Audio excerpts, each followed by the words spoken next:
उत्तर भारत के एक घने जंगलों से घिरे गांव का नाम था चंदनपुर। यह गांव दिखने में तो साधारण था, लेकिन इसके पास ही एक पुरानी टूटी फूटी काली हवेली थी जिससे पूरा गांव डरता था। कहा जाता था कि वहाँ एक भयानक भूतनी रहती है जो बच्चों और गांव वालों को बहुत परेशान करती है। काली हवेली का डर। दिन में कोई हवेली की तरफ देख भी ले तो डर जाता था।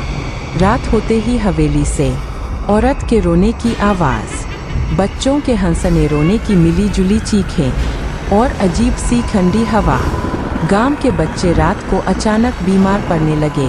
किसी को तेज बुखार, किसी को डरावने सपने, तो कोई आधी रात को उठकर हवेली की तरफ चल देता। बच्चों पर सबसे ज़्यादा असर गांव के एक लड़के राहुल ने बताया। रात में एक काली औरत आती है, उसकी आंखें लाल हैं।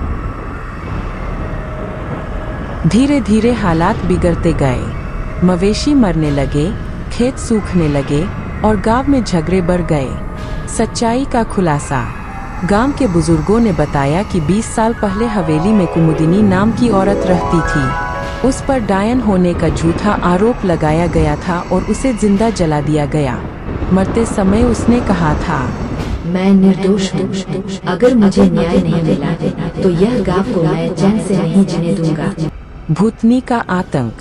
अब वही कुमुदिनी की आत्मा भूतनी बनकर लौट आई थी। वह किसी को मारती नहीं थी, लेकिन बच्चों को डराती, लोगों को बीमार करती, गांव में डर फैलाती।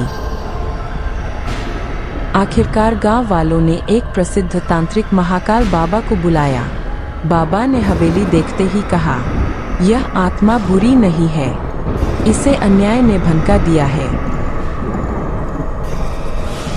अमावस्या की रात बाबा हवेली पहुँचे।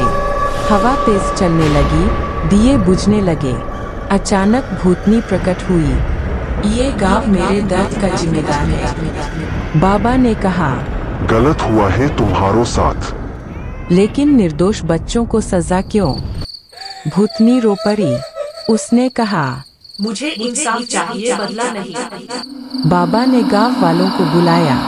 सबने मिलकर कुमुदिनी की आत्मा से माफी मांगी, उसकी याद में मंदिर बनाया और सच स्वीकार किया।